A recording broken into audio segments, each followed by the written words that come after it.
El 27 de abril de este mismo año, Micah Miller, una diseñadora gráfica y parte fundamental del Ministerio de Mujeres dentro de la iglesia en la que su esposo John Paul Miller era pastor, salió de la casa que compartía con él y sus 5 hijastros en Myrtle Beach, en California del Sur, en las 11:38 de la mañana. Se subió a su auto y condujo hasta la tienda de Dick Pawn Shop, a la que llegó alrededor de las 12:12. Allí compró un arma y municiones para la misma antes de volver a su auto, donde tomó su celular para buscar parques nacionales cercanos a mí. Cuando Lumber River State Park apareció en la pantalla de su celular. Durante unas cuantas horas no sabemos qué sucedió con Micah, hasta que a las 14:54 de la tarde la mujer llamó al 911 cuando la operadora de emergencias le preguntó que qué ocurría. Le preguntó si eran capaces de rastrear su ubicación a través de la llamada. Cuando confundida la operadora contestó que sí, Micah agregó: «Estoy a punto de quitarme la vida y solo quiero que mi familia sepa dónde encontrarme». Dicho esto, cortó la llamada. Antes de meternos a fondo, no olvides suscribirte a nuestro canal y activar la campanita para mantenerte al día con nuestras actualizaciones. Preocupada por la extraña llamada que acababa de atender, la operadora del 911 intentó comunicarse con el número de Micah varias veces sin tener éxito alguno, por lo que después de varios intentos fallidos, dio la alerta al departamento de policía local, que inició una búsqueda inmediata de la mujer. Tras un rato de búsqueda, se halló en el Honda negro que pertenecía a Micah. Dentro del vehículo encontraron la funda de un revólver, un Sig Sauer en el asiento del pasajero y en la guantera del auto, una caja de municiones, además de la factura de compra del arma, que era de ese mismo día, y estaba hecha a nombre de Micah Miller. Mientras varios grupos de policía buscaban por la mujer, un individuo llamado Johnny Jacobs se acercó a uno de los oficiales. Johnny había estado pescando en el río Lambert cuando pudo oír llantos y lamentos de una persona. Pese a todo esto, decidió no entrometerse, hasta un rato después, cuando decidió volver a la orilla. Fue entonces que escuchó un disparo y cómo los llantos cesaron tras este. Apresurando su bote, Johnny intentó llegar lo más rápido posible a la orilla, donde encontró un bolso en el que se encontraban todas las pertenencias de Micah Miller: su licencia de conducir, su tarjeta de crédito, las llaves de su auto y su casa, las tarjetas de crédito a su nombre, una pequeña Biblia y unos cuantos recibos y papeles. Para los oficiales no había duda, el disparo que Johnny Jacobs había escuchado había sido ejecutado por Micah Miller, pero todavía no se hallaba su cuerpo, por lo que siguieron buscando en el parque estatal de más de 13.000 hectáreas. Mientras esas unidades policiales registraban el parque, la oficina del sheriff del condado recibió la llamada de otros pescadores que habían estado en el río Lambert. A diferencia de Johnny, este no había escuchado el disparo, pero había hecho un descubrimiento mucho más macabro. Mientras pescaba, había hallado el cuerpo de una mujer en el agua. Rápidamente los oficiales fueron dirigidos a la zona donde se había hecho el hallazgo, uniéndose a ellos uno de los médicos forenses de la policía de Carolina del Norte, quien después de una breve examinación y comprobación con la foto de los documentos pudo confirmar que se trataba de Micah Miller. La autopsia que le practicó el mismo médico forense determinó que la mujer había perdido la vida a causa de un impacto de bala en su cabeza. Dada la ubicación de la herida y los rastros de pólvora en su mano, era indiscutible que Micah Miller se había quitado la vida a sí misma. Antes de cerrar la investigación con la carátula de suicidio, la policía buscó asegurarse de que su esposo, el pastor John Paul Miller, no hubiese estado con ella en ese momento, lo que confirmaron con bastante facilidad. A través de distintas entrevistas pudieron confirmar que Miller había viajado ese mismo día hasta Charleston para asistir a un evento deportivo. Su auto incluso había sido visto en la Ruta 17 en el condado de Horry, alrededor de las 14:22 de ese mismo día. Además, pudieron confirmar que durante todo su viaje, incluso cuando llegó a Charleston, estuvo en compañía de otras personas. Para la policía no existía nada más que investigar, y así lo hicieron saber públicamente en los primeros días de mayo, cuando en una conferencia de prensa dieron por concluida la investigación y cerraron el caso. Desde un principio el caso había llamado la atención de Internet, formándose rápidamente una serie de conspiraciones en torno a lo que había sucedido. Para muchos usuarios de redes sociales como TikTok o Reddit, había mucho más en el caso que simplemente la decisión de Micah de acabar con su propia vida. Mientras torrentes de teorías se formaban entre los usuarios, algunos de ellos comenzaron a escribir directamente en las redes sociales de la iglesia de Solid Rock, donde John Paul Miller trabajaba como pastor. Aunque para ese entonces Miller había sido licenciado de sus deberes como ministro para tener unos días con sus hijos y poder pasar con ellos el dolor que significaba perder a Micah. A medida que el caso se hacía popular en TikTok, comenzó a utilizarse el hashtag #JusticeForMicah, bajo el cual una nueva cuenta publicaba vídeos no menos de 10.000 visitas cada uno. En esos vídeos se mostraba que el matrimonio entre Mika y el pastor Miller estaba lejos de ser una relación sana e idílica, como el hombre quería hacer ver. En varios de los vídeos se mostraban mensajes amenazantes enviados por parte de John a su esposa, y ésta había compartido con su hermana, Sierra Francis, quien era la que manejaba esa nueva cuenta que exigía justicia para su hermana. Ante la viralización de su cuenta y estas teorías cada vez más populares, el 7 de mayo el sheriff de Bourne Wilkes dio una conferencia de prensa en la que se declaró que, al final, más allá de las teorías conspirativas, debemos saber que nuestras decisiones basadas en los hechos y la evidencia que hemos recogido. Mientras sabemos que no es lo que mucha gente quiere oír, la evidencia es clara. La trágica decisión de acabar con su vida fue hecha por la propia Mika, dijo ante la prensa. Además de esta declaración, compartió con los medios de comunicación y la población en general cierta información de la investigación, como por ejemplo confirmó que Sierra Francis había publicado en internet sobre que Mika Miller había solicitado el divorcio unos días antes de que los hechos ocurrieran. También informó de que Mika había sido diagnosticada desde hacía un tiempo con trastorno de bipolaridad tipo 2, que tiene rasgos esquizofrénicos y dependientes. Para la policía, la salud mental de Mika había sido un factor fundamental en lo que había sucedido y al momento de tomar la decisión de quitarse la vida. Al jueves siguiente de que el sheriff Wilkins diera la conferencia de prensa, el abogado de John Paul Miller, Russell B. Long, hizo un comunicado público en el que amenazaban con iniciar acciones legales ante cualquier medio de prensa o persona que públicamente compartiera e hiciera eco de las narrativas falsas como las que se habían empezado a manejar en Internet. Tras la prematura muerte de Mika Miller, comenzaron a circular rumores infundados y acusaciones falsas, en las que redes sociales y en varios medios de comunicación sugirieron la participación del pastor Miller en su fallecimiento. Esto generó revuelo, lo que provocó que los medios de comunicación locales y nacionales comenzaron a difundir estas falsedades, en proporciones gigantescas. Además, en el comunicado agregaba: nuestro cliente refuta cualquier informe que surgiera que alguna vez abusó de su esposa. Informes recientes afirman que el pastor Miller preparó a su esposa desde la edad de 10 años y no podría estar más lejos de la verdad. Se mudó a Myrtle Beach a los 15 años, se casó con otro hombre a los 18 y se divorció a los 21. Y por último, el comunicado hacía eco de la salud mental de Mika, asegurando que cuando su enfermedad no se controlaba de forma correcta, provocaba que ella tuviera episodios paranoicos y conductas autodestructivas, que podían haberla llevado a tomar la trágica decisión de quitarse la vida.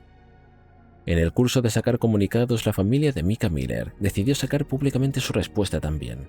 Allí oficialmente declaraban que la mujer había sido abusada por su esposo, y que si bien el Departamento de Policía del Condado de Horry argumentaba que su investigación había sido ayudada por el FBI, a ellos no les constaba con que eso hubiera sucedido.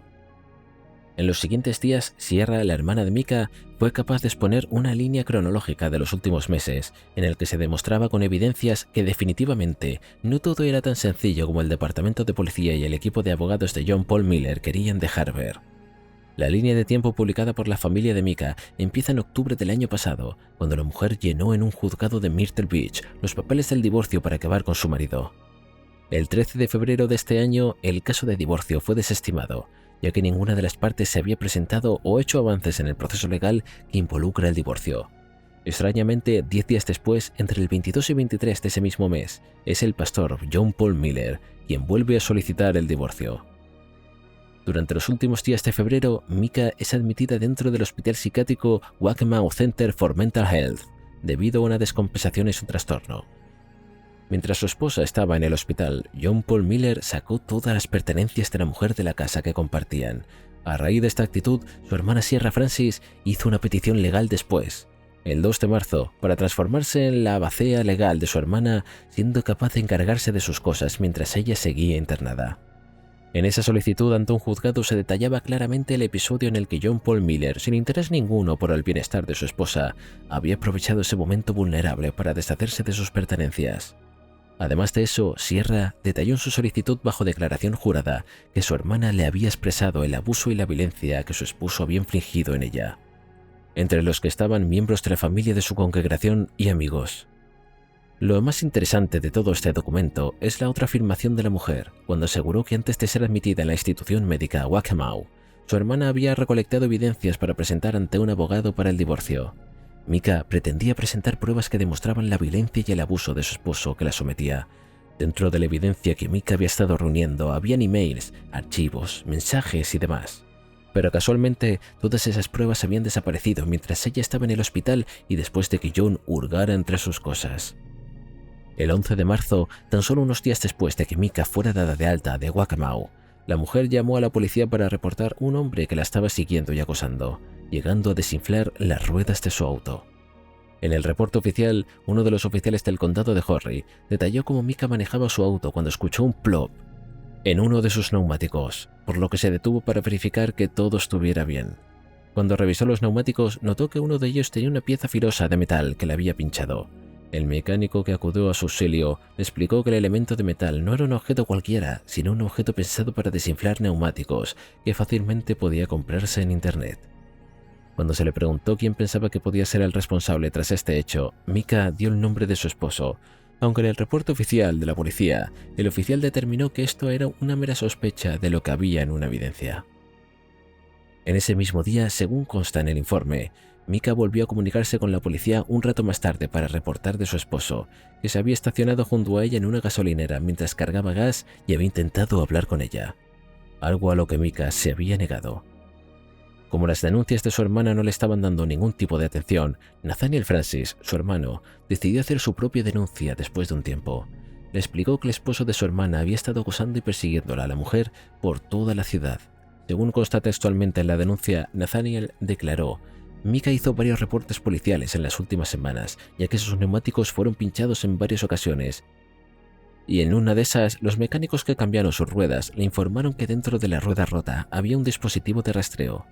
Mr. Miller me escribió directamente a mí en un email, donde se disculpaba por los neumáticos rotos y por causar daño a su vehículo. Además, agregó que, en numerosas ocasiones, Mika le había dicho que temía a John Paul y que quería huir de él. El mes de marzo no fue más tranquilo para Mika. Mientras sus neumáticos seguían pinchados en la calle, la mujer de 30 años seguía siendo muy activa en sus redes sociales, en especial en Facebook, haciendo referencia a las relaciones tóxicas, su bienestar y demás. Llama la atención en específico una publicación del 22 de marzo en el que Mika publicó un vídeo suyo con una reflexión. En el mismo decía: Dios odia el divorcio, ¿pero por qué? Según a todos los que les han consultado y a las escrituras que he encontrado, es porque lastima a la gente. ¿Pero el abuso no lastima a la gente? ¿Cómo cree que en Dios se siente sobre eso? Junto al vídeo, Mika escribió: comparte esto con quien sea que esté luchando contra sí mismo para salir de una situación peligrosa para ellos, porque piensan que Dios estará enojado con ellos. En abril, entre el 15 y el 16 de ese mes, Mika intenta nuevamente solicitar el divorcio y esta vez el proceso inicia en ese preciso instante, poniendo fecha a una primera audiencia el 5 de junio. 2 días antes de que Mika acabara con su vida, el 25 de abril, es cuando le entrega a John Paul los papeles del divorcio. Pese a que había sido un inicio de año conflictivo y complicado, según declararon posteriormente los hermanos de Mika, haber logrado que el proceso se iniciara había hecho que la mujer se sintiera esperanzada y feliz, incluso haciendo planes sobre lo que haría una vez divorciada, como irse a Kenia a trabajar como misionera. Esto es algo importante a tener en cuenta. Si Mika tenía planes de futuro y anhelaba ansiosa el momento para poder realizarlos, no tenía sentido que tan solo 2 días después se quitara la vida, ¿no? En los días posteriores a que se hallara el cuerpo sin vida de Mika, su esposo anunció a su congregación de la situación después de dar una de sus misas, pidiendo por favor que se tuviera respeto por la memoria de su esposa y no se tomara el tema a la ligera. Dedicó una serie de plegarias a Mika en público y alentó a su congregación a mantener a su esposa en sus rezos privados, manteniendo en apariencia un perfil bajo, aunque esto no duró mucho. Tan solo unos días después, el pastor concedió varias entrevistas a los medios locales, haciendo especial énfasis en el deterioro de la salud mental de su esposa. Esta no da la primera vez que Mika ha luchado contra la idea de hacerse daño a sí misma, contó en una entrevista. Cada vez que podíamos la ayudábamos y la llevábamos a su doctor, ajustaban su medicación y todo volvía a estar bien. Incluso llegó a dar varias misas en nuestra iglesia, que incluso tenemos grabadas en vídeo. El 5 de mayo se llevó a cabo 2 ceremonias fúnebres diferentes, una organizada por los familiares y amigos de Mika y otra por John Paul Miller dentro de la iglesia en la que trabajaba. Pese a los intentos de la familia de Mika y el apoyo de miles de personas a través de las diferentes redes sociales, las autoridades tanto de la oficina del sheriff como del departamento de policía del condado de Horry consideran que el caso ya está cerrado y no existe motivos para reabrir la investigación. Si bien no hay forma de discutir que Mika se quitó la vida, es importante tener en cuenta las condiciones en las que esto ocurrió y no simplemente atribuirlo a los trastornos de la salud mental de la mujer. sobre todo si tenemos en cuenta que durante meses Mika estuvo sometida al acoso después de ser víctima de sus maltratos durante vaya a saber cuánto tiempo. Es probable que en los próximos meses sepamos más sobre este caso, ya que la familia de Mika está sumamente comprometida a obtener justicia por su ser querido, ya que consideran que cerrar el caso con una simple carátula de suicidio es en realidad sacarle importancia al infierno que Mika vivió junto a John Paul Miller, que terminó convenciéndola de que la única forma de escapar de él era quitarse la vida. Pero ahora quiero escuchar qué piensas tú de este caso. ¿Crees que el pastor John Paul Miller fue responsable en la decisión que Mika tomó de acabar con su vida? ¿Consideras que debería tener alguna consecuencia por todo el maltrato y acoso que sometió a su esposa por intentar divorciarse de él? ¿Crees que la familia de la mujer tiene razón o que este caso se trató únicamente de un suicidio? Si llegaste hasta aquí no puedes perderte el vídeo en pantalla. Nos vemos allí.